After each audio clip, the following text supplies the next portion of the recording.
How much longer until it actually is socially unacceptable to be a man? And I don't mean that in like a hyperbolic sense, I mean that in the sense that what is traditionally associated with masculinity is continually being frowned upon by the far left, things that we're seeing in universities. You're looking at this article I've got right next to me, which we're gonna get into. But it seems like the rise of Jordan Peterson is partly due to the fact that people keep telling men not to be masculine and not to engage in behaviors that men like to engage in. You know, tradition. I'm not a scientist, but my general understanding is that young boys are more energetic and aggressive and rambunctious, more competitive, and that's why females make better students. So because of things like this, you know, boys are reprimanded and punished, told to sit still, and then behaviors that are typically associated with masculinity, with being male, are frowned upon. Where a dude just wants to make a crude joke and punch his buddy in the shoulder, it's considered harassment and assault. So naturally, I think you'll end up seeing people like Jordan Peterson who say it's okay to be masculine, who is sort of this, I think people refer to him as like your tough uncle who's telling you to clean your room and stand up straight and take care of business, you know? And I think, I don't like follow Peterson's stuff very heavily, but I think one of the things he's talked about is responsibility, that people crave it. And to an extent, I can agree with that. I certainly know a lot of people who don't want responsibility, and there are some songs about people not wanting it. But let's look at this story from Campus Reform. University of Texas, Austin. Student to reflect on masculinity as punishment. And they say that a UT student was forced to reflect on a film about toxic masculinity after a Title IX investigation found him guilty of harassment based on a non-criminal standard of evidence. The student was assigned to watch The Mask You Live In and write a reflection paper explaining how the film influenced his understanding of masculinity and what steps he will take to encourage healthy masculinity in society. They post this photo, and in one of the sections they highlight it says, "Define your idea of healthy masculinity and describe what active steps you can take today in order to encourage healthy attitudes around masculinity and all levels of society." What determines toxic or healthy masculinity is an opinion. What determines masculinity itself is kind of opinion. Sure, there are certain things that are associated with being masculine that aren't, associated with being feminine, but what's toxic, right?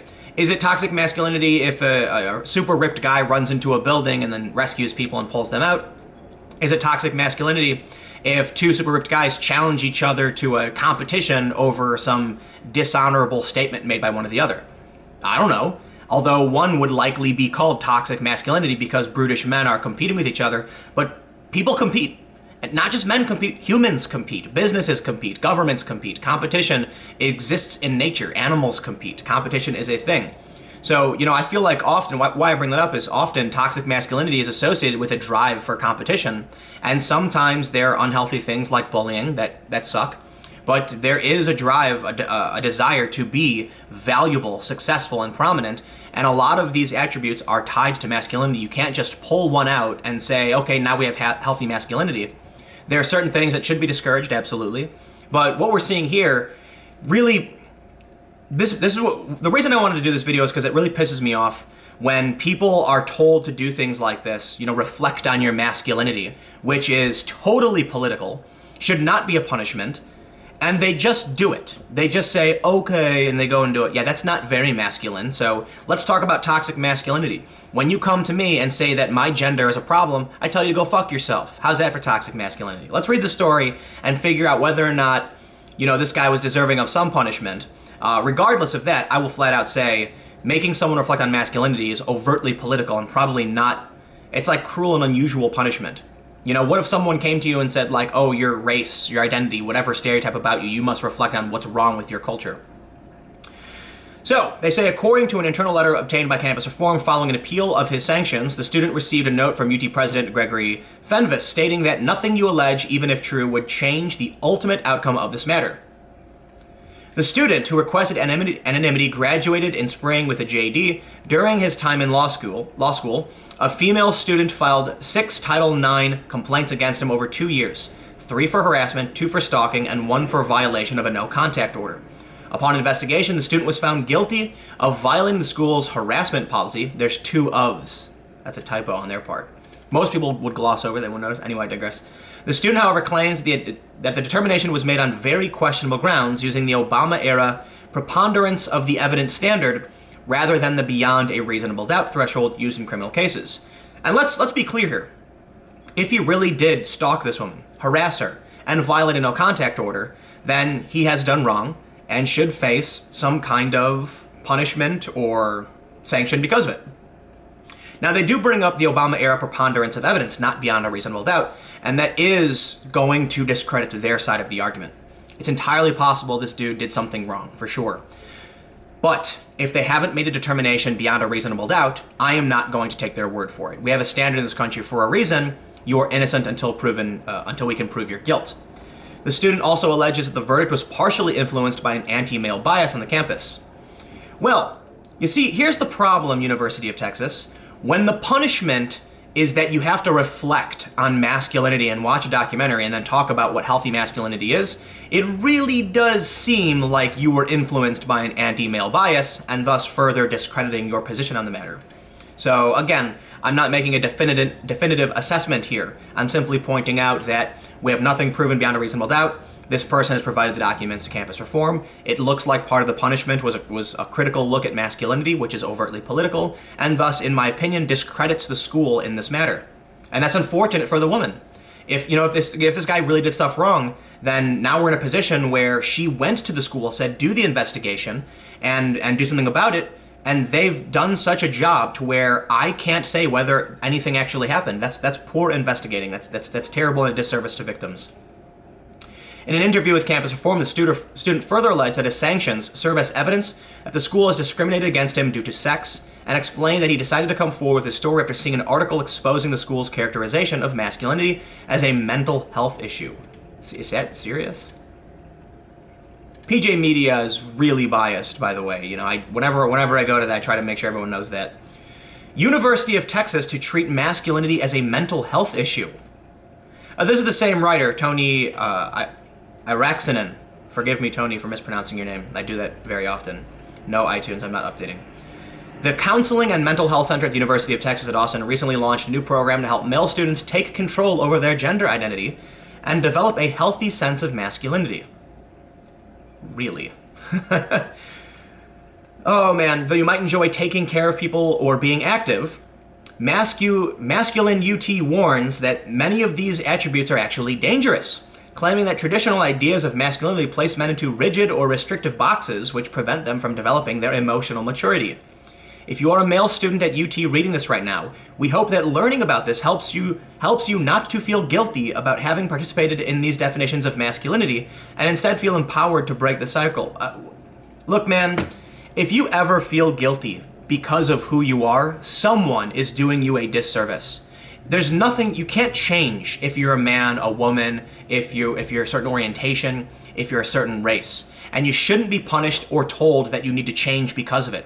What they're doing here, by saying, we hope this helps you not to feel guilty about having participated in these things, yes, someone's making you feel guilty. If you feel like you should be strong, what do they say? Taking care of people or being active.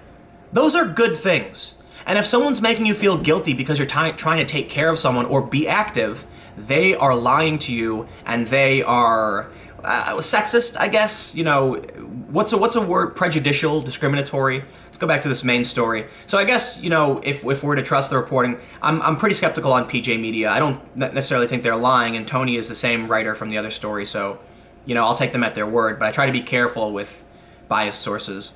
But, this being the case, then it looks like the university is biased, and this is why this person is coming forward.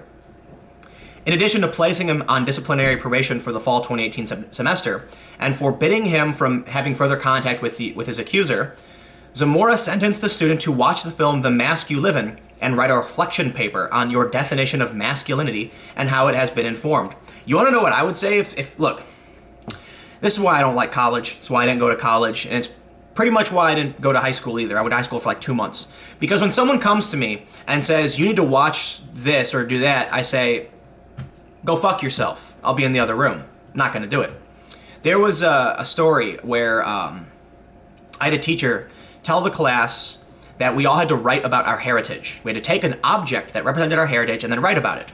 And I thought, who's this person to make the assumption that I have anything relating to my heritage? I don't know, we're an American family of mixed race, and none of the stuff in my home, we have like, what, rock albums? Is that my heritage? What does that even mean?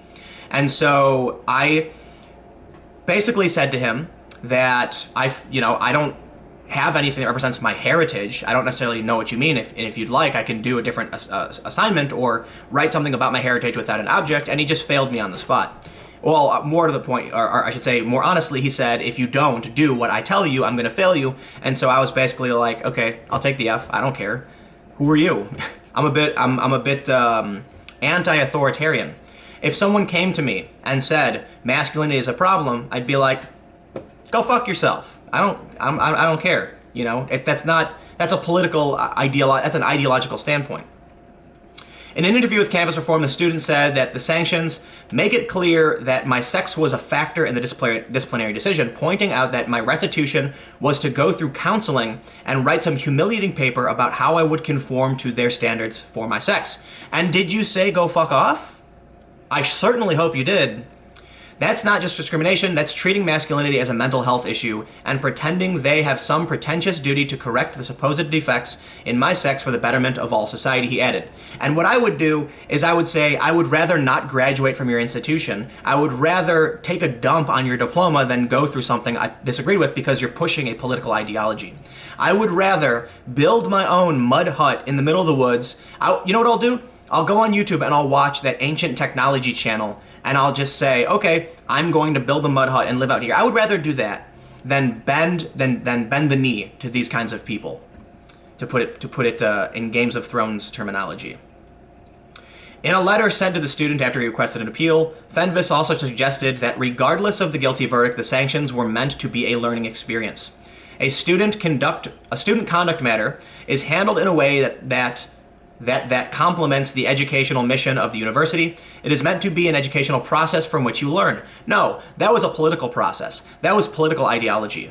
The student has since graduated from UT Austin with a JD and requested anonymity to shield his reputation from further damage. So you know what? Here's the last thing I'm going to say. I can't stand when people just bend over backwards and then mutter under their breath. I understand not everybody is strong and willing to, burn the ship down to stand up for what they believe in, but rest assured, you can walk up, what's a good example? Like when I was in Boston and the Antifa guy got in my face and started taking swings at me, and I just turned and looked him straight in the face, and that's it. Come on, do what you gotta do, buddy. I'm standing right here. When I was in London, and some dude came up to me and Count Dankula and started just saying a whole bunch of nonsense. And this guy comes up behind me, stands behind me, whispers in my ear that he's like threatening to beat my ass or something. I just turned and faced him. I have the video of it. I was holding the camera. I don't want him to break my camera, but I turned and faced him. I say, bro, I'm American. Americans got arrogance issues. By all means, my British fellow, take a swing. I'm standing right here. I really take issue with people. Look, I'll be reasonable. I'm not going to try and start a fight, but you're not going to intimidate me. You're not going to threaten me. And when I see stuff like this, you know what I would do? Hand me the paperwork. I'd say I would absolutely love for you to hand me the physical papers requesting you do what I do. I won't accept it over email. And then when the person hands it to me and says, here's your punishment, later. I wish more people were willing to stand up to this kind of ideological nonsense. Because it's ridiculous. Look, again, I'll say it. This is the last thing I'll say. If the dude did actually harass a woman, stalk this woman, and violate a no contact order, then punish him. But don't use weak evidence standards, and then don't give him an ideological punishment, because now I don't trust that you're actually doing a real investigation. I think you're ideologically motivated, and as they even said, it didn't matter what the outcome was. They were giving him a learning experience into their political ideology. Yeah, it is what it is. Stick around. I've got another video coming up in just a few minutes.